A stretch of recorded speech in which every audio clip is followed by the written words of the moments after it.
Welcome back to the latest episode of Conference Chatter TV, where I pick every game in the Big 12 this college football season. And for week 7 last week, it was a horrible showing. 2-4 was my mark in picking Big 12 football games. I am greatly hoping, to improve on that here in week 8. Appreciate you guys sticking with me here for another week. My name's Eric Sorrentino. I'm the KUSports.com Big 12 blogger. And let's get right to week 8. Some intriguing games. None bigger, in my opinion, than number 3 Oklahoma at number 18 Missouri. The battle of unbeaten 6-0 squads, 7 p.m. Saturday. This is going to be a great game. I can't wait to watch it. It's going to be a ESPN college game day battle.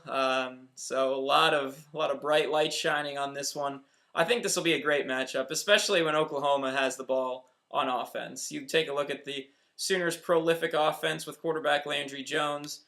DeMarco Murray's having a nice year running the ball, and Ryan Broyles been catching a whole ton of passes lately. 15 passes or catches for 182 yards and a touchdown last week.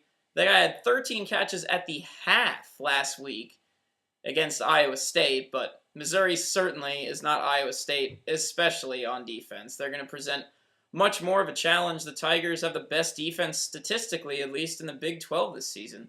They're second in the country in scoring defense. So Missouri, clearly a bigger beast than Iowa State for the Sooners. But I'm going to go with Oklahoma in this game. I mean, you take a look at this series. Oklahoma's won the past 7 matchups against Missouri, and the last 2 times these teams met, it was in the Big 12 championship game, and Oklahoma took them down both times. The Sooners, knowing really familiar with playing on that big stage. But I think this will be close. I think this will be very close. Missouri on defense, keep an eye on them, because this is a defense that in recent years has not been nearly as good as they are this year.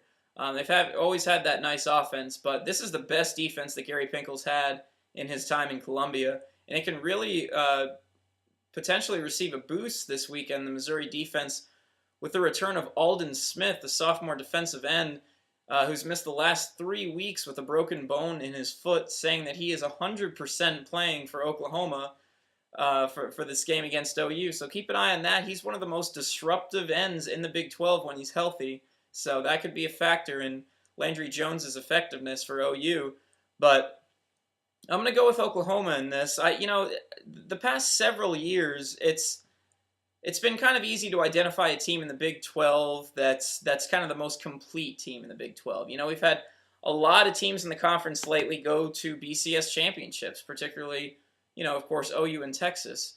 This year, I don't know if there's a most complete team in the Big 12, but if there is, I think Oklahoma is that most complete team in the Big 12. When they put it together on offense and on defense, they did it last week against Iowa State, they are pretty darn good. And right now, certainly is the best chance for the Big 12 to land a team in the BCS championship. Sooners, somewhat surprisingly to me, jumping to number 1, or not jumping, because the BCS debuted its rankings this week, and OU is number 1. I think a lot of that had to do with the strength of schedule. The Sooners had Florida State, they had Air Force, they had Texas already. So OU has seen some solid opponents. It's going to be a tough atmosphere in Columbia for sure, but I'm going to look for Bob Stoops and OU to prevail on Saturday. A couple of other very nice games here. Let's go to number 14, Nebraska, at number 17, Oklahoma State. Before the season, you wouldn't, you'd think, Nebraska's going to coast by this one, but Oklahoma State's been one of the most surprising teams in the conference, maybe even the country. They're 6-0, are the Cowboys.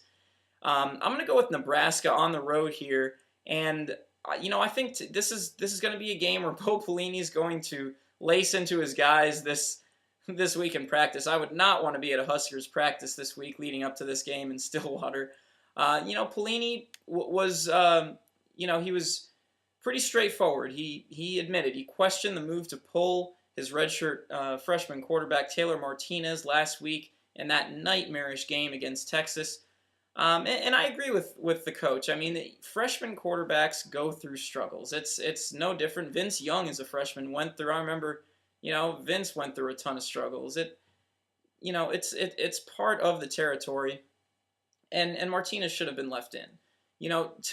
To be honest, if you want to pull somebody from Nebraska, the entire wide receiving core should have been pulled for that game, not Martinez. They had 7 drops in that game. Didn't help either of the quarterbacks out. They dropped 3 touchdowns.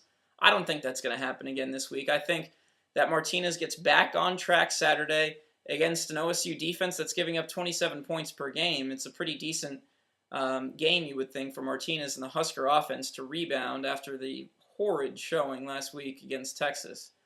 I will say this, though, for Oklahoma State, this is a huge game for them. Should they win, they would have a more than legitimate claim to challenge their in-state rivals, Oklahoma, for winning the South. That's something that Oklahoma State's never done in the Big 12's history.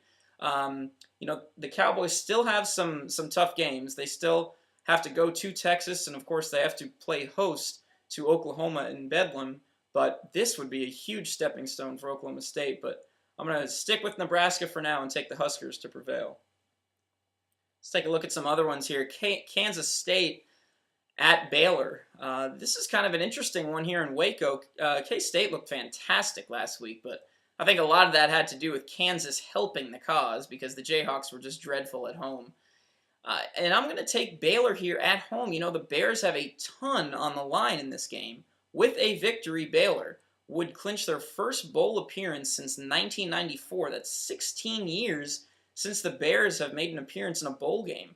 I think they do it here at home. You take a look at this. I think it's the best chance for Baylor to do it. The road the schedule is pretty tough after this game for Baylor. They have to go to Texas, to Oklahoma State. They're home to Texas A&M, which that could be a win. But then they're home to Oklahoma to close the year out. So if I'm Baylor, I'm looking at this game and thinking, this is it. This is the time to clinch that bowl. So I'm going to go with Robert Griffin and Coach Art Briles here and the Bears winning at home and clinching that first bowl berth since '94.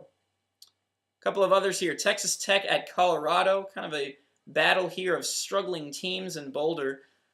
Tech losing 3 of its last 4, and Colorado's on a 2-game losing streak.